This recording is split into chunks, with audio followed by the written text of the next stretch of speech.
लोकस्य रीतिः एषा।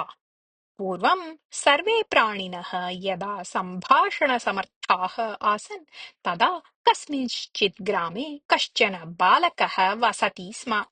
पार्श्वग्रामे स्थितं गुरुकुलं प्रति सः ग्रामपार्श्वस्थम् अरण्यम् अतिक्रम्य गच्छति स्म।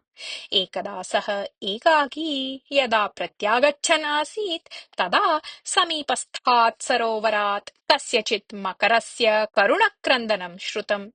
साहाय्यं क्रियताम् इति उच्चैः वदति स्म सः। तस्य समीपं गत्वा बालकः अपृच्छत्, किं कष्टं भवतः इति। कूटयन्त्रेण अहं निगृहीतः, कृपया मां रक्षतु, मकरः अवदत्। यदि अहं भवत्समीपम् आगच्छेयं तर्हि भवान् मां मारयेत् इति सन्देहं प्रकाशितवान् बालः। न सर्वथा मम वचने विश्वसितु, मत्समीपम् आगच्छतु निर्भयम् इति अवदत् मकरः। बालकः मकरस्य समीपं गतवान्। तदा मकरः तं दन्तैः अगृह्णात्। उपकारबुद्धिं प्रदर्शितवतः मम विषये एषा कृतघ्नता सर्वथा अनुचिता इति अवदत् बालकः। एषा कृतघ्नता स्यात् नाम, किन्तु लोकस्य रीतिः एव एषा इति अवदत् मकरः। कृतघ्नः भवान् एकः एव, न तु समग्रः लोकः इति अवदत् बालः।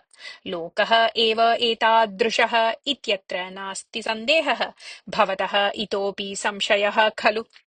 अतः आगतान् त्रीन् पृच्छामि।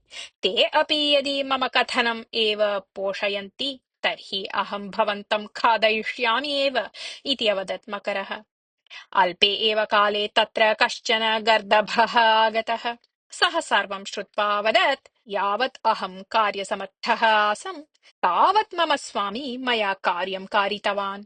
वृद्धं दुर्बलं तु मां गृहात् निष्कासितवान् सः। अतः लोकः कृतघ्नः एव इति। अनन्तरं कश्चन अश्वः आगतः। सः अपि गर्दभस्य वचनम् एव पोषितवान्। ततः कश्चन शशः तत्र आगतः। सर्वं श्रुत्वा शशः अवदत्, यावत् प्रवृत्तं समग्रम् अहं प्रत्यक्षं न पश्यामि तावत् किमपि निर्णेतुं न शक्नोमि। भवान् कुत्र आसीत् आदौ? बालश्च कुत्र आसीत्? तत् सर्वप्रथमं द्रष्टव्यं मया इति। मकरः वस्तुस्थितिं दर्शयितुं बालकम् अत्यजत्। बालः तीरम् आगतः।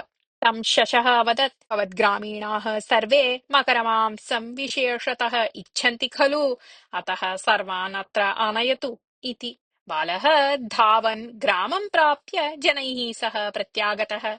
जनाः आत्मना सह मृगयाशुनकान् अपि आनीतवन्तः आसन्। ते शुनकाः शशं गृहीतुं तम् अनुसृत्य धावितवन्तः। एतत् दृष्ट्वा बालकः अचिन्तयत्, मकरः यत् अवदत् तत् युक्तम् एव, लोकस्य रीतिः एव एषा इति।